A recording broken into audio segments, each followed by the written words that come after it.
Hi friends, అందరికీ నమస్కారం. ఇప్పుడే అందిన వార్త, ఎమ్మెల్యేపై దాడి, పరిస్థితి విషమం.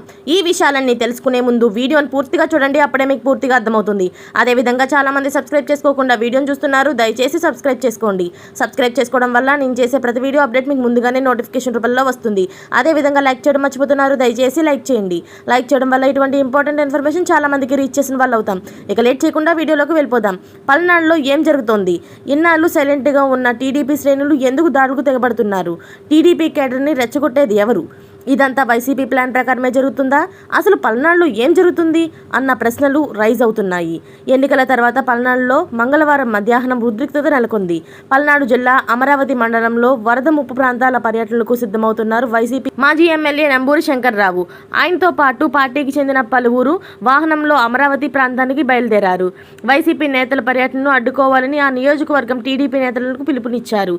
ఈ క్రమంలో వైసీపీ మాజీ ఎమ్మెల్యే నంబూరి శంకర్రావు వెళ్తున్న వాహనాన్ని టీడీపీ కార్యకర్తలు అడ్డుకునే ప్రయత్నం చేశారు. కారును వేగంగా పోనివ్వడంతో కర్రలతో మాజీ ఎమ్మెల్యే వాహనంపై దాడులకు దిగారు. పోలీసులు జోక్యం చేసుకుని టీడీపీ కార్యకర్తలు సముదాయించే ప్రయత్నం అయితే చేశారు. కానీ కార్యకర్తలు ఏమాత్రం వెనక్కి తగ్గలేదు.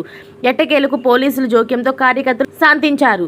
ఈ ఘటనలో మాజీ ఎమ్మెల్యే కారు డ్యామేజ్ అయ్యింది. ఎన్నికల ఫలితాలు వచ్చి 3 నెలలు అయింది. మాచర్ల నరసరావుపేట ప్రాంతంలో ప్రశాంతంగా ఉన్నాయి. కానీ ఈ ప్రాంతంలో టీడీపీ కేడర్ని రెచ్చగొట్టిందెవరు? దీనికి కారణం చాలానే ఉన్నాయని అంటున్నారు ఆ ప్రాంత తెలుగు తమ్ముళ్ళు. కొద్ది రోజులుగా ఆ నియోజకవర్గంలో టీడీపీ వైసీపీ శ్రేణుల మధ్య కోల్డ్ వార్ అయితే జరుగుతుంది. అదును కోసం చూసిన వైసీపీ కేడర్ మంగళవారం ఉదయం వరద ప్రాంతాలను సందర్శించేందుకు ప్లాన్ వేశారు. ఈ విషయాన్ని ముందుగానే తెలుసుకున్న టీడీపీ కేడర్ అలర్ట్ అయ్యింది. ఈ క్రమంలో ఉద్రిక్తతలు చోటు చేసుకున్నదని దిగువ స్థాయి నేతలు మాట. దీనిపై వైసీపీ ఎలా రియాక్ట్ అవుతుందో మరి చూడాలి. ఇలాంటి లేటెస్ట్ అప్డేట్స్ అన్ని మీరు ముందుగానే పొందాలి అనుకుంటే ఛానల్ని సబ్స్క్రైబ్ చేసుకోండి. అలాగే పక్కనే ఉన్న గంట సింబల్ని క్లిక్ చేయడం మర్చిపోకండి. Thanks for watching friends.